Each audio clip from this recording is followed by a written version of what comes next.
Mga konsumidor padayon nga naapektuhan sang water shortage sa Iloilo City. Pero anugid bala mga plano agod masolusyonan ang problema sa tubig sa syudad. Hibaloon sa GMA Regional TV Presents ni Zen Kilantang Sasa.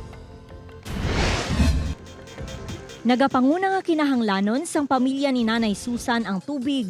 Ilabi na nga may negosyo sila nga karinderya. Maiwat ang tubod sang gripo nila diri sa barangay Istimawa, Molo. Mabudlay ang pangginawi sini, gani nagastak sila sang tubig sa mga balde kag labador agud may magamit. Yawan, kag importante, gidi paligo. Dami estudyante kami nga daan di. Inawasang ginapaligo. Bangod hindi bastante ang water supply sa lugar, ginahatagan gid sa mga konsumidor sang tion sa pagbantay agud makasalod sang tubig.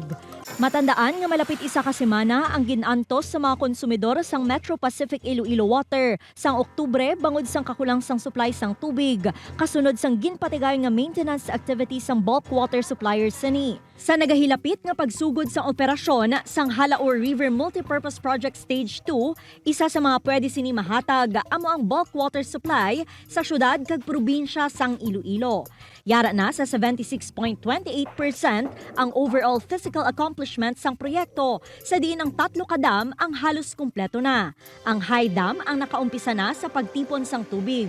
Samtang ang nabili na lang ang ulubrahon ang irrigation canal, sa diin 14 kilometers pa lang ang natapos.